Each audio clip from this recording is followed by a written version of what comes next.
जय हिंद दोस्तों, कैसे हैं आप। आज का जो टॉपिक है ना, मुझे लगता है कि हर एक पेरेंट को देखना चाहिए और हर एक बच्चे को भी देखना चाहिए। ये रोहतक की खबर है जिसमें अभी 27 अगस्त को एक बेटे ने, जिसकी उम्र तकरीबन मात्र 19-20 साल थी, उसने ना सिर्फ अपने पिता के सर के बीचों बीच गोली मारी, अपनी माँ को गोली से उड़ाया, उसके बाद अपनी बहन को गोली से उड़ाया और अपनी खुद की नानी को भी गोली से उड़ा के ख़त्म कर दिया। ऐसा भला एक हंसता खेलता परिवार, एक बेटा अपने पिता के साथ, फैमिली के साथ ऐसा कर सकता है?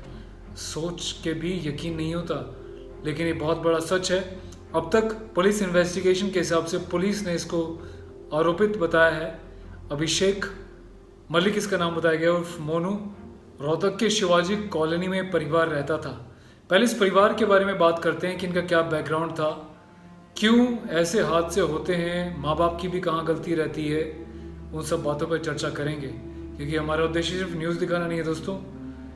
आने वाली जनरेशन को इम्पोर्टेंस भी बताना ज़रूरी है, पैसे की, अपनी फैमिली की, और पेरेंट्स को भी कि अपने बच्चों को किस लिमिट तक वो छूट दे के रखें। बबलू पहलवान, एक माना हुआ नाम, जिसके पास ना तो पैसे की कमी थी ना नाम की।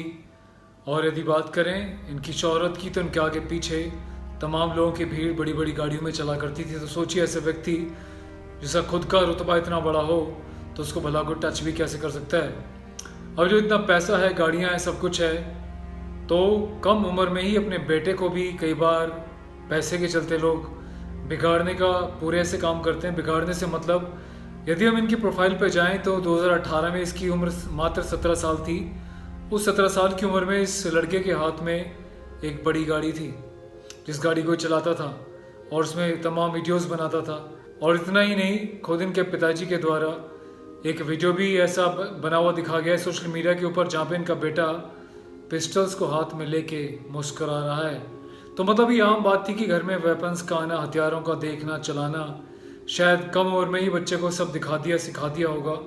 पर इन सब चीज़ों के दुष्परिणाम क्या होते हैं? यदि आपको जो भी करना है अपनी फील्ड में करो ना यार, बच्चों को इन्वॉल्व करने की क्या ज़रूरत है। कम उम्र में, नादानी की उम्र में बच्चे के अंदर गुरूर आ जाता है कि मुझसे बड़ा तो कोई नहीं है, मैं सब कुछ कर सकता हूँ, मेरे पास पैसा है, दौलत है, बाप की खुली हुई आज़ादी है, बाप ने बोल दिया जो मर्जी करना है कर लो, और ऊपर से हथियार भी है, तो फिर बाकी क्या रह गया।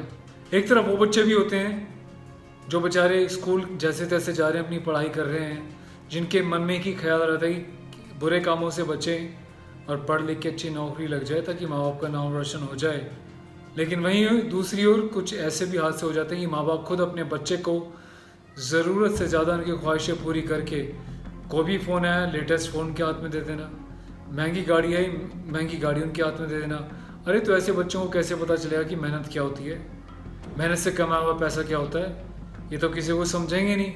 इस केस में क्या हुआ बताया जा रहा है, पुलिस इन्वेस्टिगेशन के हिसाब से इसको आरोपित अभी बनाया पुलिस ने, और पुलिस के द्वारा जो बयान आए हैं, खबरों के हिसाब से जो बयान आए हैं, उसमें बताया गया है अभिषेक उर्फ मोनू, इसने दोस्ती करी एक लड़के से 2-2.5 साल पहले। उस लड़के से दोस्ती के बाद इसके पिताजी से काफ़ी नाराज़ रहते थे, बोलते थे कि यार मुझे तुम्हारी दोस्ती पसंद नहीं है, बेटाइम यहाँ वहाँ जाना, बाहर रहना, मस्तीबाजी करना। हर कोई पिता यही बोलता है कि उनका बच्चा घर से दूर ना जाए, अजनबियों के साथ ना घूमे। लेकिन यहाँ पे कहानी कुछ और निकल कर आई है, जो पुलिस इन्वेस्टिगेशन में अभी तक सामने आई है। वो ये कि लड़का शायद समलैंगिक रिश्तों में उसके साथ बंध गया था। अक्सर ये बाहर भी जाया करता था उसके साथ, और यहाँ तक ये खबर आई है कि ये शायद अपना जेंडर चेंज कराने के लिए पैसे की फिराक में था, जिसकी वजह से इसके पिताजी ने काफ़ी चीज़ें इसकी बंद कर दी थी, जिसको लेके गुस्से में, रंजिश में ये 26 अगस्त को प्लान बनाता है मारने का। पर घर में इसके चाचा आए होते हैं, तो इसका प्लान कैंसिल हो जाता है। उसके बाद 27 अगस्त की सुबह ये जाता है अपने कमरे में, जहाँ पे इसकी बहन बैठी होती है। सबसे पहले जाके बहन के गोली मारता है। उसके बाद जैसी ही नानी आवाज़ सुन के आती है, दरवाजे के पीछे छुप जाता है। नानी जैसे रूम में घुसती है, सोचिए नानी के सर में गोली मार देता है। अब माँ आती है, माँ की आवाज़ इसको सुनाई देती है सीढ़ियों पे आते हुए। फिर से वही करता है शातिर, दरवाजे के पीछे छुप जाता है। माँ जैसे ही आती है, माँ की भी गोली मार देता है। कैसा हो सकता है, कैसा बच्चा है यार, जिस माँ ने 9 महीने पेट में रखा, अपने छाती से दूध लगा के पाल के इतना बड़ा किया, अपनी आंखों का तारा बोलने वाली वो माँ, उस माँ को ये भूल गया, इतना बड़ा हैवान बन गया। कि माँ को गोली मार दी, बहन को गोली मार दी, इसके साथ बचपन से खेल के बड़ा हुआ है। वो नानी जो माँ की माँ थी उसको गोली मार दी। कितना बड़ा हैवान था ये लड़का।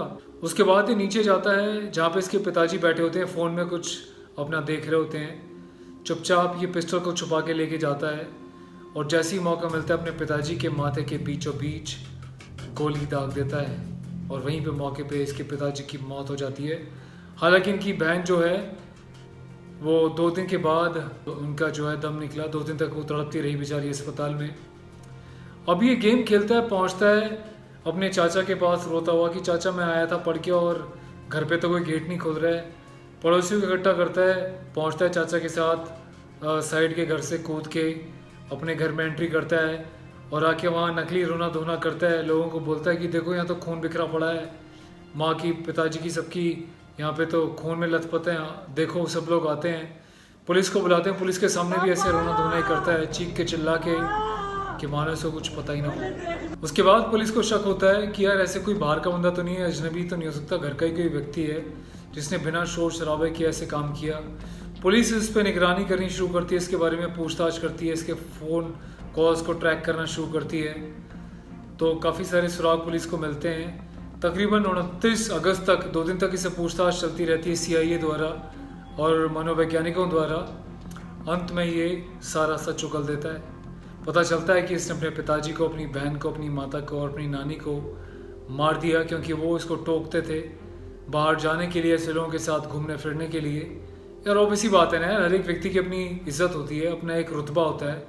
किसी एक इतने रुतबे वाले व्यक्ति का बेटा अगर ऐसी हरकतें करेगा तो वो क्या करेगा? बिल्कुल ही आंखों में शर्म आ जाएगी उसको समाज के सामने जाने कुछ बोलने के लिए। और माँ बाप की मैं गलती मानता हूँ कि इसको भाई बर्थडे पे देखो कैसे केक के ऊपर पिस्टल लगा के इसको ये सब चीज़ें हो रही हैं घर में। बच्चे को पिस्टल दी जा रही हैं, बड़ी बड़ी गाड़ियाँ कम उम्र से पहले दी जा रही हैं। भले ही उम्र हो भी गई हो, बिना कमाए उसको इतनी बड़ी बड़ी गाड़ियाँ दे दी हैं, तो क्या समझेगा पैसे की इज्जत, माँ बाप की इज्जत? वो तो अपने आप को शहनशाह समझेगा। तो मुझे लगता है कि माँ बाप को ऐसे बातों पे लगाम लगाना बहुत ज़्यादा ज़रूरी है। मात्र 19-20 साल की उम्र में इस लड़के ने इतनी घटिया हरकतें करी।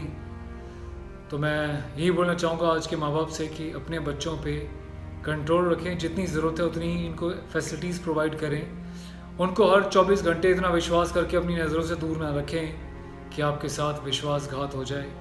मैं नहीं कहता कि सारे बच्चे एक जैसे होते हैं, अच्छे बच्चे भी होते हैं, लेकिन ऐसे ही तो इसके माँ बाप भी इसको अच्छा समझते होंगे। पर कहाँ से इसका ये रूप आया कि इसने पूरे परिवार को ख़त्म कर दिया। तो माँ बाप को अलर्ट होना बहुत ज़्यादा ज़रूरी है और बच्चों को भी समझना ज़रूरी है कि किसी भी बात के चलते हुए वो कैसे अपने माँ बाप के साथ, अपनी फैमिली के साथ इतना बड़ा अपराध, इतना बड़ा गुनाह कर सकते हैं। सोचने वाला और चिंता का विषय है। इस वीडियो को शेयर करें पेरेंट्स के साथ भी और न्यू जनरेशन के साथ भी, ताकि उनको एहसास हो अपनी जिम्मेदारी का और ऐसी किस्सों से वो भी कुछ सीखें। वीडियो को शेयर कीजिएगा और पहली बार यदि आप देख रहे हैं अपना channel royal soldier on YouTube, Facebook या इंस्टाग्राम, चैनल को सब्सक्राइब करें and press bell icon for all notifications. ख्याल रखिएगा अपना और कमेंट में अपनी राय ज़रूर दीजिएगा। Goodbye for now. जय हिंद।